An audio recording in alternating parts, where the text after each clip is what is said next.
Hai semua, apa khabar dan selamat bertemu kembali ke dalam channel YouTube saya.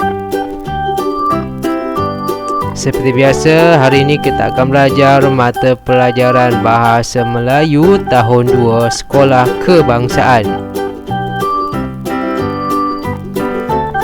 Okey, tajuk pada hari ini ialah uniknya Rumah Kutai. Muka surat 68. Jadi semua murid telah pun bersedia dengan muka surat 68. Hari ini kemahiran ialah mendengar dan bertutur, iaitu objektif murid dapat menyampaikan idea dari bahan bacaan. Okey, mula-mula kita baca dan fahami teks muka surat 68 tu yang bertajuk uniknya Rumah Kutai.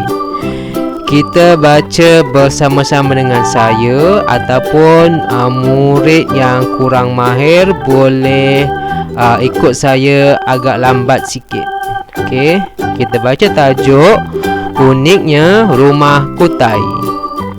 Baik, kita tengok yang warna merah ni, kotak atas merah, idea tersurat. Idea tersurat ialah idea yang kita boleh baca dengan jelas dan nampak dan kita faham. Ini warna ungu ni ialah idea tersurat. Okey, jom kita baca idea tersurat. Yang pertama, rumah kutai diperbuat daripada kayu dan dindingnya daripada anyaman buluh. Okey, memang daripada kayu, dindingnya buluh. Info yang kedua, bumbung rumah ini menggunakan atap daun rumbia yang dianyam dengan cantiknya. Okey, atap dibuat daripada daun rumbia. Info yang ketiga, rumah ini bertiang tinggi. Betul rumah ini bertiang tinggi. Okey, kita baca sekejap info yang warna merah ni. Info, rumah kutai ialah rumah tradisional Melayu di Perak. Rumah ini banyak terdapat di daerah Kuala Kangsar, Perak Tengah dan Hilir Perak. Okey, ini cuma maklumat tambahan lah. Sekarang mari kita baca dialog.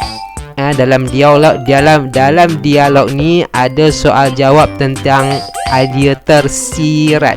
Kita kat atas tadi idea tersurat. Dalam dialog ni murid dua orang ni akan menyampaikan idea tersirat. Okey, kita baca yang mula-mula. Kawan-kawan, ini rumah apa? Okey, budak perempuan jawab, ini rumah kutai. Kemudian murid lelaki ni tanya, Yahya dia bertanya lagi, mengapakah rumah ini diperbuat daripada kayu dan dindingnya daripada anyaman buluh? Dia tanya kenapa dia buat daripada kayu dan buluh. Kenapa? Mengapa? Jadi murid perempuan ni terpaksa menjawab menggunakan ideanya sendiri. Idea yang tak ada disebutkan dalam idea tersurat tu namanya idea tersirat. Okey, apa yang murid perempuan ni sebut melalui idea tersiratnya sendiri? Pada pendapat saya, rumah itu diperbuat daripada kayu dan dindingnya daripada anyaman buluh kerana bahan itu mudah diperoleh di Perak. Inilah maklumat tersiratnya. Kerana bahan itu mudah diperoleh di Perak. Itulah idea tersirat. Maknanya idea tu tak disebutkan dekat sini. Okey, Yahya tanya lagi. Bumbung rumah ini menggunakan atap daun rumbia. Oleh itu, suasana di dalam rumah ini akan apa? Nanti kita semak Kita baca dulu. Okey, kemudian murid lelaki ni tanya, apakah sebab rumah ini bertiang tinggi, Yahya? Okey, Yahya jawab, ikut sama-sama Pada pendapat saya, rumah ini bertiang tinggi apa? Kenapa? Okey, Yahya akan berikan idea tersiratnya.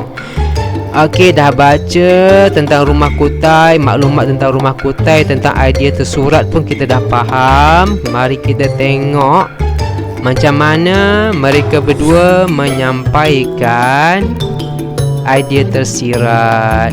Sebelum tu kita eja dulu. Kita eja perkataan dan frasa. Okey, eja dulu semua murid-murid. Eja perkataan uniknya. Ikut saya UNIK nik, NYA nya uniknya. Yang kedua anyaman. Eja semua NYA nya MAN anyaman. Yang ketiga menggunakan. Eja semua MENG GUGU NAKAN kan menggunakan. Seterusnya bertiang. Eja semua BER TITANG bertiang. Yang berikutnya mengapakah. Ikut MEME NGA PAPA KAH kah mengapakah. Dan seterusnya suasana. Eja semua SUSU SSA NNA suasana. Okey, sekarang barulah kita sampaikan idea yang betul, idea tersirat daripada idea tersurat itu. Kawan-kawan, ini rumah apa? Murid perempuan jawab, ini rumah kutai. Ini ialah idea tersurat yang dah tulis dekat dekat info tadi dekat atas. Yahya tanya, mengapakah rumah ini diperbuat daripada kayu dan dindingnya daripada anyaman buluh? Si Yahya bertanyakan sesuatu idea yang tersirat yang tidak ada dalam info tadi. Jadi budak perempuan ni jawab, ini rumah kutai inilah idea tersirat. Pada pendapat saya, rumah itu diperbuat daripada kayu dan dindingnya daripada anyaman buluh kerana bahan itu mudah diperoleh di Perak. Okey, idea ni tak ada dalam buku teks tadi kan, tetapi idea ni ada dalam fikiran murid perempuan itu. Itu namanya idea tersirat. Okey, sekarang Yahya dia cakap bumbung rumah ini menggunakan atap daun rumbia. Okey, memang daripada atap daun rumbia. Oleh itu, suasana di dalam rumah akan apa? Rumah yang atapnya daripada daun rumbia. Jadi suasana dan rumah akan jadi apa? Agak-agak. Ini tak ada dalam info dekat atas tadi. Yahya kena berikan idea tersiratnya sendiri, idea di dalam fikirannya. Jadi kalau rumah ada atap daun rumbia, suasana di dalam rumah akan nyaman. Okey, sekarang murid lelaki ni tanya Yahya, apakah sebab rumah ini bertiang tinggi Yahya? Dia tanya kenapa rumah ni bertiang tinggi. Ini pun dia tanya idea yang tersirat, tidak ada dalam info di kotak ungu tadi. Jadi apa pendapat Yahya? Apa fikiran Yahya? Pada pendapat saya, rumah ini bertiang tinggi. Kenapa rumah ni bertiang tinggi? Rumah ni terletak di kampung. Agak-agak apa? Untuk mengelakkan dari terkena banjir. Okey, selain tu kalau tak nak ada yang idea lain tak? Ada tak siapa-siapa yang punya idea tersirat yang lain? Kenapa rumah ni bertiang tinggi? Boleh juga untuk mengelakkan dari haiwan buas, ataupun untuk mengelakkan dari serangga berbahaya. Betul kan? Seperti lipan dan kalajengking. Okey, inilah idea-idea tersirat. Idea tersirat ialah idea melalui fikiran kita yang tidak ada di dalam petikan. Okey, mari kita praktis lagi idea tersirat.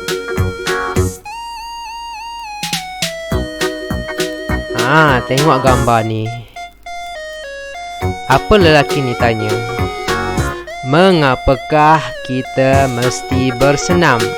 Tengok, tak ada maklumat kenapa kita mesti bersenam. Tapi awak sendiri yang akan fikirkan kenapa kita mesti bersenam. Jadi untuk menjawab soalan mengapakah kita mesti bersenam, kita kena ulang balik percakapan lelaki ni. Kita mesti bersenam. Tulis dekat sini. Kita mesti bersenam supaya sebutkan idea tersirat awak. Kenapa mesti bersenam? Contohnya supaya badan kita sihat, ataupun kita mesti bersenam supaya badan kita kuat, ataupun kita boleh panjangkan lagi jawapan. Kita mesti bersenam supaya badan kita sihat dan kuat. Itu. Okey, contoh latihan kedua. Okey, gambar buah-buahan. Okey, soalannya, apakah keistimewaan buah-buahan? Okey, apakah keistimewaan buah-buahan? Nyatakan idea tersirat awak. Apa fikiran awak? Apa istimewanya buah-buahan? Jadi cara nak jawab macam biasa, kita ulang ayat lelaki tu. Keistimewaan buah-buahan. Kita sebut semula. Keistimewaan buah-buahan ialah ia mengandungi apa? Saya tak isi jawapan. Maknanya idea tersirat ni apa-apa jawapan pun boleh dan sesuai. Contohnya mengandungi vitamin, ataupun keistimewaan buah-buahan ialah ia mengandungi bahan mineral, ataupun gabungkan dua-dua. Keistimewaan buah-buahan ialah ia mengandungi vitamin dan bahan mineral. Contoh yang berikutnya. Okey, lelaki yang berjaya di universiti. Okey, soalannya, pada pendapat kamu, bagaimanakah dia berjaya? Macam mana seseorang itu boleh berjaya? Jadi nak ulang daripada mana? Nak ambil daripada mana kat sini? Daripada dia berjaya. Okey, kita sebut semula. Dia berjaya kerana kerana apa dia berjaya? Kerana belajar bersungguh-sungguh. Ataupun dia berjaya kerana sentiasa mengulang kaji pelajaran. Itulah idea tersirat. Okey, seterusnya kita dah habis belajar tentang isi tersirat dan tersurat. Jadi murid-murid boleh lakukan buku aktiviti jilid 1, muka surat 77 dan 78. Okey, motosikal pun dah sampai. Masa untuk beredar. Jumpa lagi di tajuk atau topik yang lain. Selamat belajar.